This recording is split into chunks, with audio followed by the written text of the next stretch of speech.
In 1992, Michael Ondaatje won the Booker Prize for his novel, The English Patient. 8 years later, his highly anticipated new novel, Anil's Ghost, has arrived. Publishers Weekly says it may well be the capstone of his career. In his fourth novel, he draws from his homeland of Sri Lanka. Set in the mid-1980s, the title character, Anil, returns to her war-torn native land on a human rights assignment. She teams with a Sri Lankan archaeologist to uncover the murder of a man whose skeleton is found on government land. I am pleased to have him here to talk about this novel and also to talk about writing in general. Welcome back to the broadcast. Thank you. Last time you and I here, we were talking about The English Patient. I'm with Anthony. Yes, with Anthony Minghella. Tell me why you wanted to write this story. Well, I'd written a book about Sri Lanka, about my family in Sri Lanka about 15 years ago called Running in the Family. And it was kind of a lighthearted romp in some ways. But the war carries on and seems to be never ending. And I just wanted to write about this this time in that country, but not in a kind of not politics on a larger level, not on the level of blaming people, just saying who's right and who's wrong, but to write about what it's like to live in a country like that, in that kind of state. So that was really the focus. So you are writing here about a place more than you even write about character? No, it is about character, but it's not about. I'm not writing a book to say this party is right and this party is wrong. It's more to do with what violence does to you and all that. Yeah, it's a country of fear. It's how do you cope with situations like this? Do you go into things like medicine? One of the characters, Gamni, is a doctor, and he becomes manically involved with the work in the emergency wards. So his whole private life disappears, but he embraces this kind of drama around him. Some say he's the most interesting character in the book. Well, yeah, I mean, I think he is. He comes in about halfway, and all those characters come in halfway are always the most interesting. Is that right? Well, Kip happened in English Patient. He came in halfway, and I thought, stole the show. Did you really? Yeah. Well, he was the one I got closest to.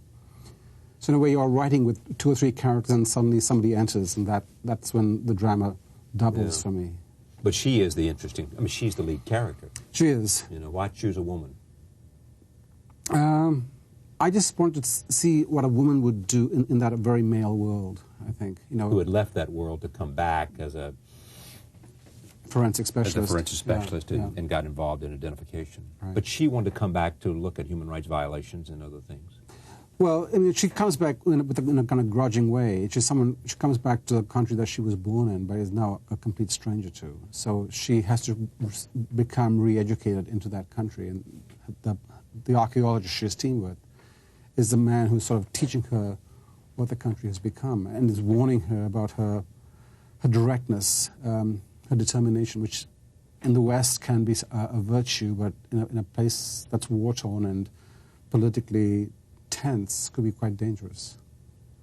So that drama and debate goes on. How do you deal with a world where the politics is very dangerous around you? And when you're trying to find out, the criminal in that situation. It could be true in the Balkans. It could be true in a lot of places. How do you deal with? I think that's also why I wanted to write this book now. It seemed, although it's about Sri Lanka, it does seem to be about Central America and parts of Europe, and Rwanda, And it's such a kind of permanent story around us.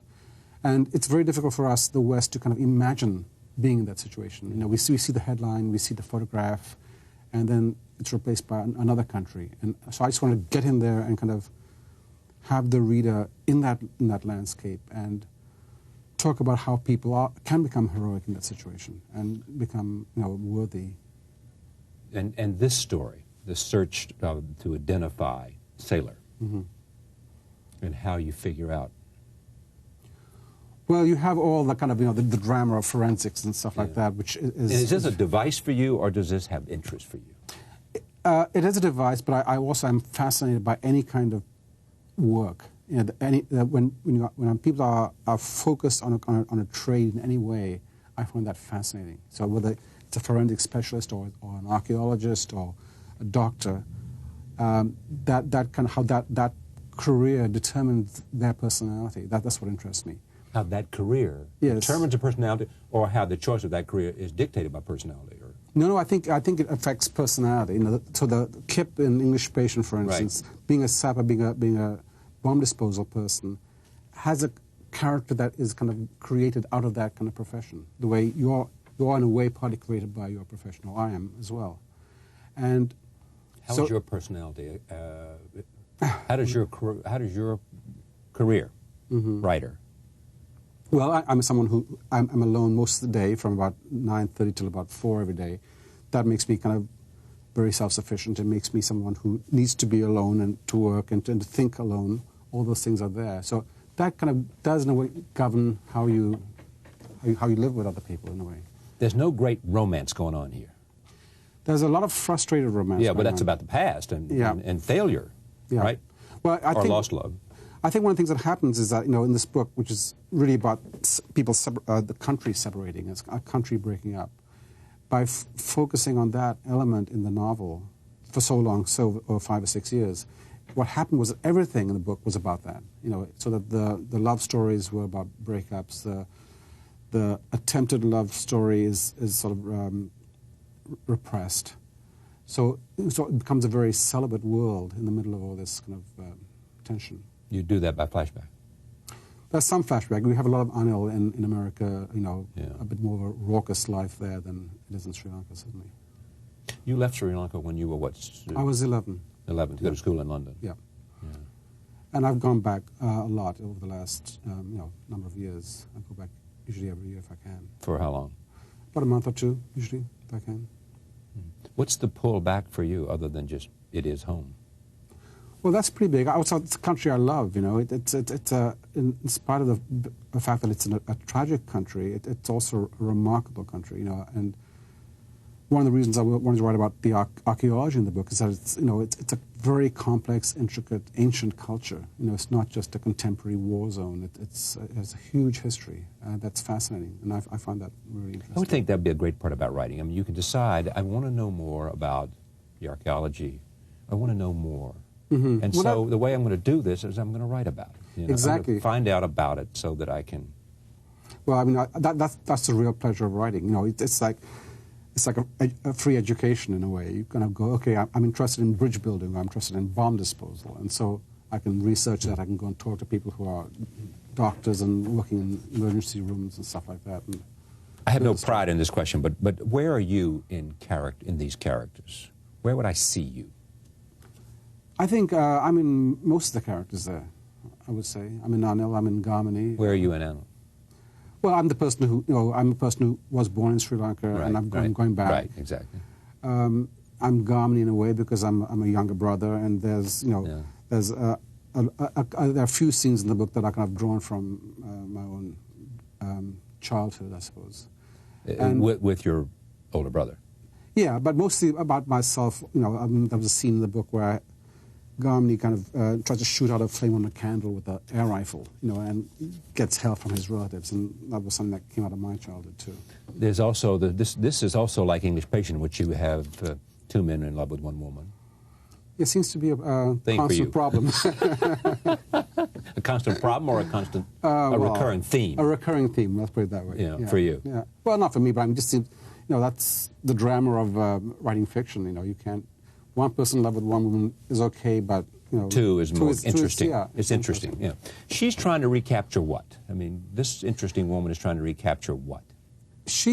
I think she's there with a kind of determination to try and find a solution to a problem or a mystery, and I think she's obsessed with that. I mean, she's obsessed with that in a way that is a very Western determination. I think we like to think there are solutions to problems. Exactly. That's an American thing. It is. Well, it's an English thing too. And it's just, and I think in Asia there is a much more of an awareness of, there's this kind of shrug. Perhaps we have to live with it, and it's not something we want to live with, but we have to live with it. Take a little thing like pouring freezing water on your body. Okay. Where does that come from? Just came to you in a moment? Yeah, I mean, one kind of collects all these little bits from various times. Somebody tells you a story and you say, aha. Yeah. That'll reappear somewhere because I'll have a character who will be perfect for it. Yeah, you don't probably put it away in your little notebook, but somehow, when you are writing this, and you are actually writing the story, the character builds itself in front of you. I don't model the characters on one specific person, but there's a kind of general form, and then all these other aspects and remembrances come in. This book is partly about that, as you've already said. What happens to people in which death and conflict are an omnipresence in their life? Well, in a way, a lot of the book is about how various people in the book try and deal with that. Yeah. I mean, Garmini is someone who embraces the chaos and the wards and sort of, you know, his whole private life disappears. Sarath, in a way, has also kind of retreated from the world and is hidden in some ways in ancient cultures. Anil is there unearthing things frantically, you know. There's an old archaeologist who's sort of retreated from the world. So there are lots of forms of He's retreat. an interesting character. Palipana, yeah, he's actually a lovely character. And Where did he come from? This is the guy who's going to help them figure out how they can identify the skeleton that looks almost unidentifiable. Right. And he's an old teacher of the archaeologist Sarath. So they go to visit him, and he's this kind of cantankerous old guy, but he's also quite lovely, yeah. And he's looking after his niece, whose parents have been killed. And he's sort of a delight, and in spite of the fact that he's just accepting all this terror around him, you know, and he's inventing history. Living in isolation. Living in isolation, yeah. And there was a kind of archaeologist in Sri Lanka many years ago who did, in fact, at the last stage of his life, start, you know, turning things into fiction, and I just took that nugget. And you knew about that how? Just through research, or just because you were in Sri Lanka? Well, so I talked to someone in Sri Lanka. And they told you about this character? Yeah. See, that's what I love. I mean, that fascinates me about the, you know, somebody tells you about this guy. And, you know, the thing is, you know, what's very interesting about when you're writing a novel is that the real stories around you that you discover are so remarkable.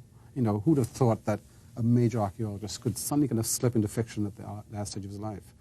It's difficult to invent such a situation. So that's why, you know, basing a book on some reality and then taking it off from there is most interesting to me. And what about Ananda?